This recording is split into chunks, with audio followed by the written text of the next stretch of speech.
Հանուն արդարության ես էլ մինչև այսօր առավոտ չգիտեի, որ ես այդ իրավունք ունեմ, բայց փաստորեն ունեմ, դուք եք կանոնակարգ կընդունել, ձեզ մեղադրել։ Հարգելի գործընկերներ, ընդհանրապես կարող է տպավորություն ստեղծվել, որ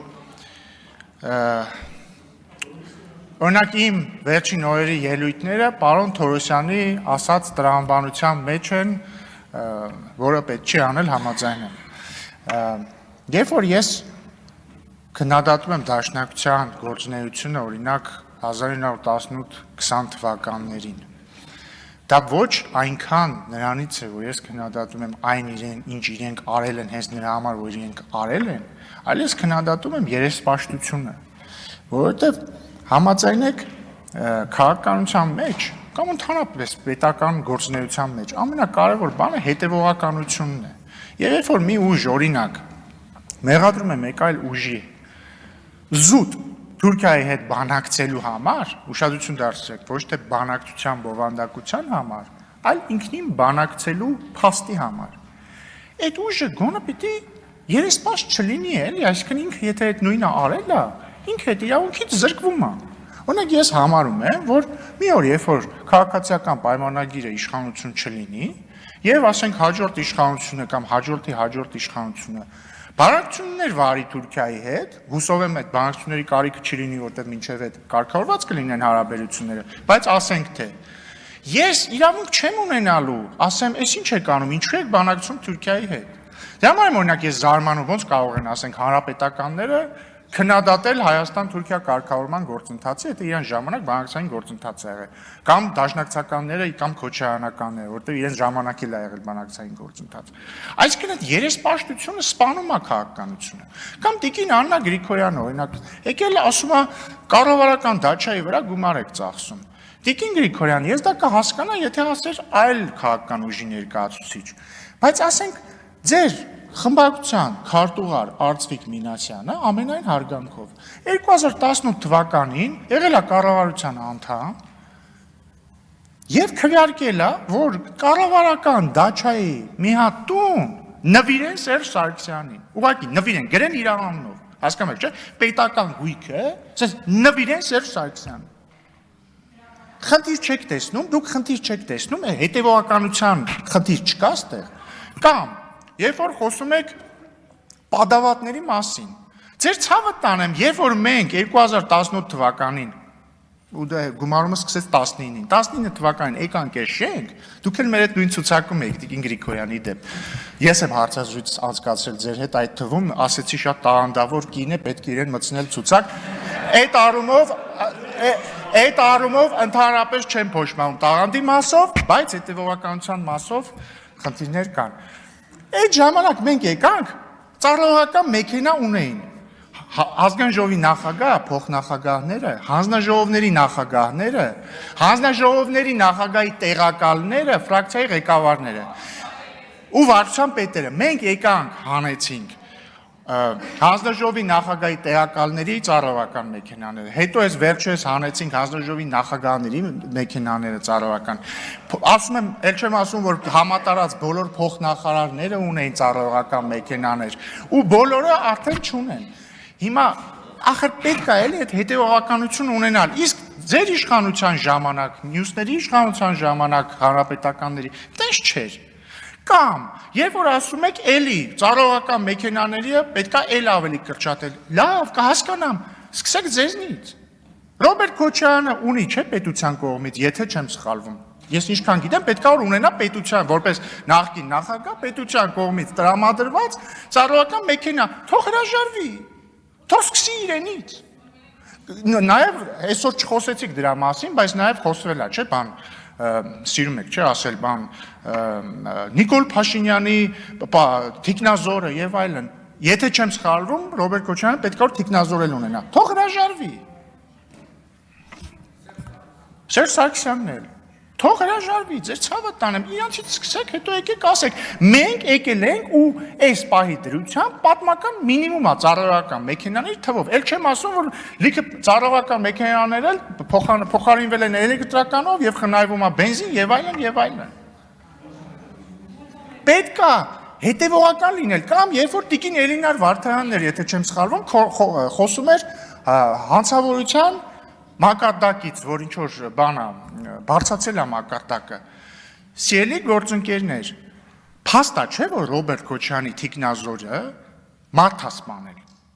Փաստա թե չէ։ Փաստա չէ, որ մեկը իդեպ երեք ասեցի Զուքարանի հետ կապված բան ասեցի, մեր սիրելի դաշնակցական գործընկերները վիրավորվեցին։ Պետք չի վիրավորել, ես ոչ մի միտում չեմ ունեցել վիրավորելու որևէ դաշնակցականի։ Բայց դաշնակցությունը պետք է վիրավորվեր Ռոբերտ Քոչյանից, որի թիկնազորը Զուքարանում դաշնակցականի է սպանել ինչի համար, որ ասել է պրիվետ ռոբ։ Մի հատ ձեզ պատկերացրեք, էլի վաղը, լսեք էլի։ Լրեք էլի, հարգելի գործընկերներ, մի էլի, դուք իրոք, պարոն Պարսիլյան, մի ընդհատեք ինձ, մի խանգարեք ինձ, փաստա չէ, ասենք դուք իրոք էլի, դուք ձեր մեջ մտածեք, հիմա այսօր տես բանալներ ինչ կանեիք, ու իրոք դա հայտարարությունա չէ, դրա համար պետք է մի քիչ հետևողականություն ունենալ, ընդամենը հետևողականություն, ես դեմ չեմ քննադատեք ինչ որ տերում եք, բայց մի ասեք բաներ, որից հարյուրապատիկ ավելն եք դուք արել։ Կամ Տիկին Քրիստինե Վարդանյանը ասում է, ձեր վարչությունում նստեցիք, որոշեցիք Հայաստանի սահմանը որոնա։ Մի կողմ դնենք, որ Տիկին Վարդանյանի ասածը բան չի, ինչ ասեմ, իրավական մի քիչ անագիտությունն է, ներողություն այդ բառի համար, բայց դուք լեգիտիմացրել եք այդ բառը։ Հարգելի գործընկերներ, ձեր կողքին նստած են մարդիկ, որոնք պատգամավոր լինելով քվեարկել են վարչատարածքային բաժանման մասին օրենքին, որտեղ ասում է, օրինակ, այս կետից հետո Ադրբեջանում։ Չեք զգում ստեղ ինչ որ տրամաբանական խզվածք ձեր ասածների մեջ։ Չեք զգում։ Կամ երբ որ օրինակ մեր սիրելի Գառնիկը, ես հիշում եմ, մի տարի առաջ ստեղ նստած ասում էր, դուք ոսկեպարի եկեղեցին տալիս եք Ադրբեջանին։ Չի ուզում գա մի օր ստեղից ելույթ ունենա, ասի կներեք սխալվել եմ։ Չի ուզում։ Եվ վերջինը, որ Տիկին Վարդանյան ասում եք, ինչ ասեցիք, ասեք կոմունիստներն էին, չէ կոմունիստների մասին բան ասեցիք, որ հա, մեզ քննադատեն կոմունիստները։ Հա, բայց ձեր համար ինչ խնդիր է որ ձեզ քննադատել։ Ներեք ձեզ քննադատել են, այսօր իրանց դարձնում եք քաղաքապետ։ Ու ամենը մի հատ էլ է абսուրդ, ես վերջերս հասկացա։ Դուք հասկանում եք, նայեք իրար ինչքան բան է կապել։ Ուրեմն մաֆիան, այսինքն բոլորս գիտենք, չէ՞ որ Գյումրիում կային երկու կլաններ, այնտեղ բան իրար կրակում էին, մեկը մյուսին խավորին էր սպանում եւ այլն, sense մի պատմություն։ Դրան զուգահեռ դրանից մեկը դառնում է կոմունիստ, մյուսը հանրապետականի մեծ հանրապետական պատիվ ունեցող, ու այս ամեն ինչը մի ընդդիմադիր արքեպիսկոպոսի խավորությամբ բերվում ասես մի կետի, երբ որ աղոթքով կոմունիստը ընտրվում է քաղաքապետ, այն խմբակցության ձայներով, որի հետ ինքը ունեցել է Մոնտեկիների եւ Կապուլետների մասշտաբի մի պատմություն։ Էսա ձեր եւ ձեր գործընկեր հանրապետականների ամբողջ քաղաքականության արգասիքը, ու դուք ամեն օր այդտենց գալով ազգային բան պետականամետություն ասելով, էսա ձեր պատկերը, այսքան բան։ Դուք հետևողականություն ցուցաբերել եք միայն մի հարցում, որը չի փոխվել 1918 թվականից սկսած։ 1918 թվականին դուք այո ճիշտ ասում Տիկին Ջուլհակյանը նույնիսկ չեք հայտարարել անկախություն, ասել եք որ հայաբնակ գավառներում իշխանություն եք ձևավորում, 2 տարի մանդատ եք փնտրել, իդեպ էլ էլի փաստ 18 թվին Հայաստանը 600 տարի անց վերջապես ստանում է անկախություն ու միանգամից սկսում է մանդատ փնտրել։ Սկզբից Ամերիկայի մանդատը ուզում ստանալ, Ամերիկան մերժում է, հետո ըստ որոշ տեղեկությունների նույնիսկ Նորվեգիայի մանդատներ փորձում ստանալ, հետո էլ գնաց այդ ամբողջ ընթացքում էլ բնականաբար հույս ունեին, որ Ռուսաստանը հետ կգա, վերջում եկավ ու կոմունիստները, որոնց հետո դուք Գյումրիում բան իշխանություն ձևավորեցիք, վերացրեցին Հայաստանի անկախությունը։ Եկավ 1988-89-90-ական թվականներ, էլի դաշնակցությունը կարծում էր, որ անկախություն պետք չի հիմա։ Իդեպ, եթե չեմ սխալվում, այն հանրահայտ արտահայտությունը դեմրլալով կողմ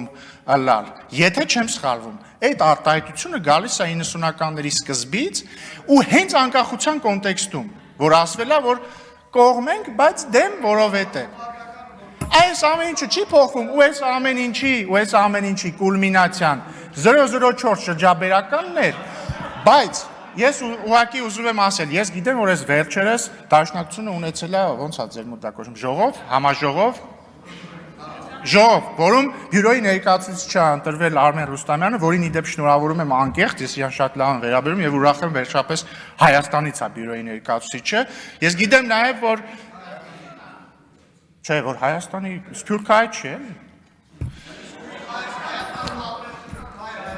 Դե թողեք ավարտեն, էլի։ Իդեպ սա չեմ ասում, էլի, որ Սփյուռքահայեր վատ էր, բայց նկատի ունեմ եւ դե դուք եք եւ ուզում եմ հույս հայտնել, ես գիտեմ, որ այդ համաժողովի ընթացքում են շրջաբերականները ընդունվում, ես հույս ունեմ, որ դուք ունեք նոր շրջաբերական, դե մի ընդհատեք, պարոն, ես հույս ունեմ, որ դուք ունեք նոր շրջաբերականներ ու վերջապես մի օր դաշնակցությունը կծնի մի շրջաբերական, որում սևով սպիտակին գրված կլինի, որ Հայաստանի Հանրապետության անկախությունը վեր է ամեն ինչից, ենթակա չէ սակարկման, վերջակետ, շնորհակալություն։